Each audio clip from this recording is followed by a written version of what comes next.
हर महादेव, जय भोलेनाथ। नमस्कार, मैं साधना पांडे मार्गदर्शन पे आपका स्वागत करती हूँ।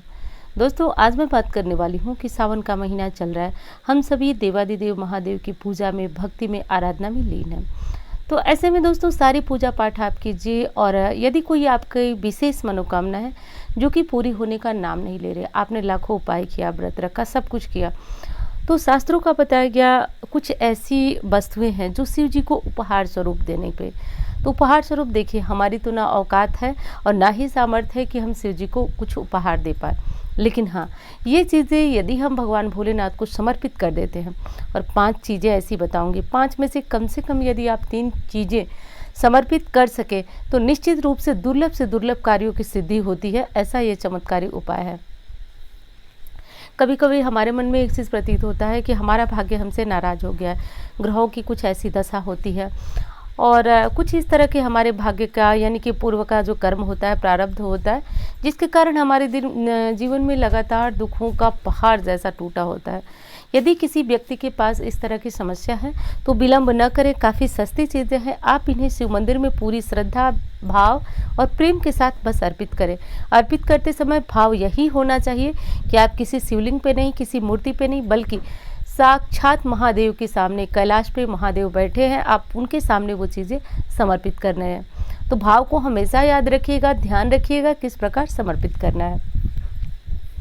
उससे पूर्व बहुत दिनों से एक कमेंट आ रहा था कि काल सर्प दोष के बारे में कुछ जानकारी दीजिए। तो देखिए, इस वीडियो में जो है ये जानकारी आपको कंप्लीट मिल जाएगी। जो लोग काल सर्प दोष से पीड़ित हैं वो लोग ये उपाय सावन में जरूर करें। पहला उपाय तो यह है दोस्तों कि आप सभी जानते भी होंगे, कॉमन सा ये उपाय है कि जितना हो सके आप देवादिदेव महादेव की पूजा कीजिए। वैसे शिवलिंग की पूजा कीजिए जहाँ पे शिव जी के गले में नाग हों, यानी कि नाग लगे हुए हों, ऐसे शिवलिंग की पूजा करें। नाग यानी कि अलग से जो तांबे का या फिर चांदी के नाग बने होते हैं वो लगे हों।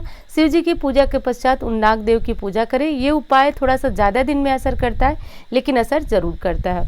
दूसरा उपाय होता है दोस्तों, किसी भी ज्योतिर्लिंग में जाकर के, यानी जो 12 ज्योतिर्लिंग है उनमें से कहीं भी जाकर के, उज्जैन में जा सकते हैं, मतलब आप जानते हैं, कहीं भी जाकर के विशेष एक काल सर्प दोष मुक्ति की पूजा होती है, वो करा सकते हैं। अब तीसरा उपाय बताती हूँ जो कि बेहद आसान है।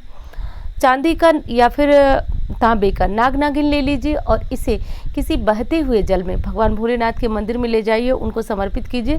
पुनः इसे उठाकर किसी बहते हुए जल में, रुके हुए पानी में नहीं डालना है। ये नाग नागिन का जोड़ा प्रवाहित करना है। इससे काल सर्प दोष से मुक्ति मिल जाती है। तो ये 3 उपाय हैं, जो भी आपको ठीक लगे वो कर लें। तीनों कर लेते हैं तो शीघ्र इससे मुक्ति मिल जाएगी। अब चलिए अगले उपाय की तरफ, अपने उपाय की तरफ बढ़ते हैं कि क्या करना है। वीडियो अच्छी लगती है दोस्तों तो लाइक कर दिया करें, चैनल को सब्सक्राइब कर लें। देखिए, सावन का महीना वैसे ही देवादिदेव महादेव के लिए विशेष प्रिय महीना माना जाता है। इस महीने में यदि आप भगवान को बेलपत्र समर्पित करते हैं पूरे मास, तो निश्चित रूप से आपको मनवांछित इच्छा की पूर्ति होती है। लेकिन आज का ये उपाय बेलपत्र का नहीं है, बल्कि देखिए, भोलेनाथ को डमरू बहुत ज़्यादा प्रिय है। डमरू की धुन उन्हें बहुत ज़्यादा प्रिय है। जब भी उनकी प्रसन्नता मुद्रा की चित्र देखे होंगे या फिर शास्त्रों में जब भी वर्णन है तो डमरू का बहुत ज़्यादा महत्व बताया गया है। भोलेनाथ के हाथ में सदैव सुशोभित होने वाला डमरू यदि सावन महीने में उन्हें उपहार स्वरूप दिया जाए, किसी भी मंदिर में डमरू चढ़ा दिया जाए, तो निश्चित रूप से वर्षों की अधूरी इच्छा कामना पूर्ण होती है। आप मार्गदर्शन परिवार के हिस्सा है और आप यदि किसी परेशानी से घिरे हुए हैं तो मैं आपको यही कहूँगी कि एक बार इस 5 चीज़ों में से कम 3 चीज़ें ज़रूर समर्पित करें। आपको लगेगा कि क्या उपाय मैंने कर लिया। जीवन धीरे धीरे आपका बदलना शुरू हो जाएगा, धीरे धीरे परिवर्तन आपको दिखना शुरू हो जाएगा। कर लीजिएगा। और हाँ, एक चीज़ और बताती हूँ, जो ये उपाय बताती हूँ वो मैं हवा में कभी नहीं बताती हूँ दोस्तों। और इसका प्रमाण है कि जब आप लोग मुझसे बात करते हैं कमेंट में, तो वो जो आप लोग बात करते हैं वो मुझसे ऐसे ही बात नहीं करते हैं। जब आप कोई उपाय करते हैं और उससे आपको लाभ मिल जाता है तो फिर आप मेरे पास आते हैं मुझसे और अधिक जानकारी लेने के लिए। तो हर कोई आप जो है उपाय करता है, आप इस उपाय को ज़रूर कर लीजिएगा। अब दोस्तों, जैसा कि मैंने काल सर्प दोष की मुक्ति के लिए भी बताया, लेकिन साधारण तौर पे एक चीज़ समझिए आप, भोलेनाथ के गले में सदैव पड़े रहने वाले नागदेव ये भोलेनाथ का श्रृंगार कहे जाते हैं, उनका आभूषण कहे जाते हैं। तो जब भी आप समझिए आपको कोई आभूषण या फिर कोई उपहार देता है, आपकी प्रसन्नता का कोई ठिकाना नहीं रह जाता है। हम सभी की आदत है, जब हमें कोई उपहार देता है तो हम बहुत खुश होते हैं, उपहार की कीमत नहीं देखते हैं, उपहार के बारे में बहुत नहीं सोचते हैं, बस हमें बहुत अच्छा लगता है। आप बताइए, आपको कहीं जाते हैं और आपको कोई कुछ मिल जाता है उपहार स्वरूप, आपको बहुत अच्छा लगता है। तो ये तो हो गए हम साधारण से मनुष्य, लेकिन ये चीज़ें भोलेनाथ का श्रृंगार है, उनका आभूषण है। और ये चीज़ें यदि हम सावन के महीने में किसी भी मंदिर में जाकर के, विशेष वैसे मंदिर में जहाँ पे उस आकार का जो शिवलिंग तो है लेकिन उस पर नाग नागिन नहीं लगे हुए, आप वहाँ जाकर के एक नाग एक नागिन भगवान भोलेनाथ को समर्पित कर वहीं छोड़ दे, लोग इनकी पूजा करेंगे, आराधना करेंगे, आपका पाप निश्चित रूप से कटेगा, आपका कष्ट निश्चित रूप से जो है कटेगा। और महादेव इतने प्रसन्न हो जाते हैं कि उस जातक के संपूर्ण जो कष्ट होते हैं वो दूर कर उसके मन की कामना जरूर पूरी कर देते हैं। तो ये है नाग नागिन का जोड़ा। तो तांबे का जोड़ा भी समर्पित कर सकते हैं, चांदी का जोड़ा समर्पित कर सकते हैं, लेकिन चांदी का मैं इसलिए नहीं कह रही हूँ कि चांदी का जोड़ा जब आप बनवाएंगे तो बहुत छोटा बनवाएंगे और मंदिर में उनकी पूजा हो नहीं पाएगी, इसलिए तांबे का लीजिएगा, बड़ा लीजिएगा। तो ये काम कर लीजिएगा। अगले उपाय की बात कर रही हूँ दोस्तों, तो वो है ध्वजा। किसी भी शिव मंदिर में जा कर के आप जो है राम नाम वाला झंडा या फिर कोई भी झंडा जो है अलग अलग तरह के झंडे आते हैं, आप जानते हैं बाज़ार में मिल जाते हैं, आप इन्हें बनवा भी सकते हैं। तो ध्वजा लगाने से भी व्यक्ति का यश फैलता है, पताका फैलता है। एक चीज़ ध्यान रखिएगा, यदि कोई ऐसा कार्य करते हैं आप जिसमें आपका यश नहीं हो रहा, आपको बहुत ज़्यादा लोगों में प्रसिद्धि चाहिए, तो प्रसिद्धि के लिए आप पताका, ध्वज, झंडा ज़रूर लगाइए। इससे जीवन में प्रसिद्धि फैलती है, जीवन में यश कीर्ति मिलती है, मान सम्मान बढ़ता है और मनवांछित फलों की प्राप्ति होती है। ऐसी मान्यता है शास्त्रों में कि जैसे ध्वज लहराता है वैसे उस व्यक्ति का भाग्य भी लहलहा उठता है। ये है मंदिर में ध्वज लगाने का लाभ, तो कर लीजिएगा ये काम भी। अगली चीज़ है दोस्तों त्रिशूल।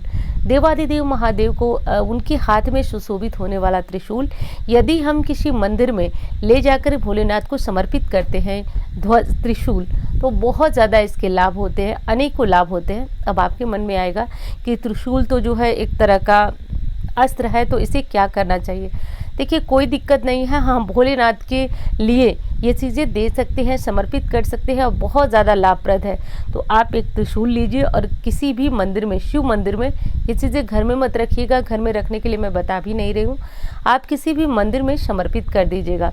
यदि आपके संतान नहीं है, यदि आपका वैवाहिक जीवन जो है सफल नहीं है, यदि आपके घर में धन नहीं है, आपका संतान आपका कहना नहीं मान रहा है, आप जीवन के मतलब किसी भी संघर्ष से जूझ रहे हो, कोई भी समस्या आपके सामने बहुत बड़ी आ चुकी हो, अचानक कोई दुर्भाग्य ऐसा घेर लिया हो जिससे निकलने का कोई मार्ग न दिखता हो, तो एक त्रिशूल आप किसी भी शुभ दिन, मैं बताऊंगी आगे दिन कौन सा होना चाहिए, तो शिव मंदिर में आप ले जाकर के भोलेनाथ के सामने रख करके प्रणाम कीजिएगा और आगे जो मैंने कहा उस बात पे बहुत ज़्यादा ध्यान दीजिएगा।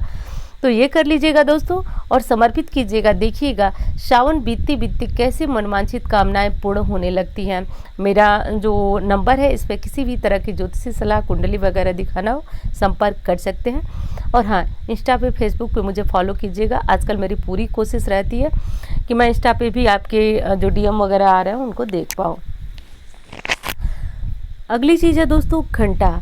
घंटा यदि आप किसी शिव मंदिर में सावन के महीने में बंधवा देते हैं या फिर खुद बांध देते हैं, दोस्तों चमत्कारी परिवर्तन लाता है। घर में बहुत ज़्यादा कलह है, यदि कोई आपका काम पूर्ण नहीं हो रहा है, विवाह नहीं हो रहा है, बच्चियां हैं यदि उनको विवाह में विलम्ब हो रहा है, लड़के हैं उनके विवाह में विलम्ब हो रहा है, एक घंटा ले जाइए, बिना सोचे समझे किसी भी शिवालय में बांध दीजिएगा। हाँ, एक चीज़ कीजिएगा, शिवालय का मतलब आप समझ रहे होंगे कि बीच में शिवजी होने चाहिए, दरवाजे के बाहर, यानी कि बाहर नंदी जी होने चाहिए। ये उपाय आप वैसे मंदिर में नहीं कर सकते हैं जहाँ पे सामूहिक सभी देवी देवता होते हैं, जहाँ पे शंकर जी भी है, दुर्गा जी भी है, साईं जी भी है, लक्ष्मी नारायण भी है। वैसे मंदिर की बात मैं नहीं कर रही हूँ, मैं शिवालय जहाँ भोलेनाथ का मंदिर होता है और उनका परिवार होता है और बाहर नंदी जी होते हैं, मैं वैसे मंदिर में करने की बात कह रही हूँ।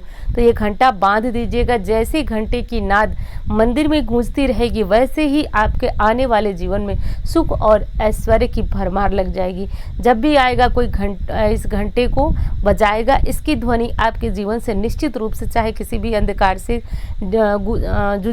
मतलब जूझ रहे हो, गुजर रहे हो, अंधकार मिटने लगता है, व्यक्ति का भाग्योदय होने लगता है।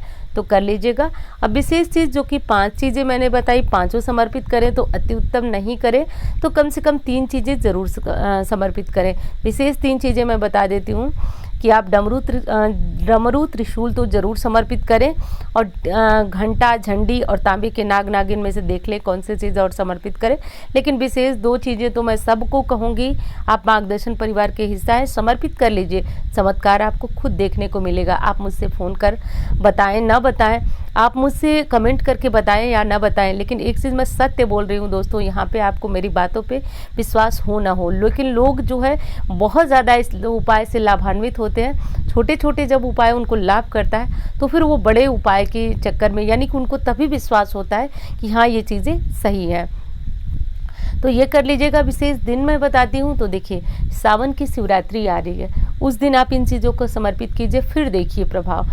या फिर प्रदोष के दिन समर्पित कीजिए, या फिर सावन के अंतिम दिन पूर्णिमा को समर्पित कीजिए। बस कर लीजिएगा, इतना ही मैं आपसे कहना चाहूँगी। और वीडियो कैसी लगी बताइएगा ज़रूर। यदि अच्छी लगती है तो लाइक कर दिया करें। आपके लाइक मुझे बहुत बड़ी प्रेरणा देते हैं, हमको बता देते हैं कि आपको वीडियो कैसी लगती है।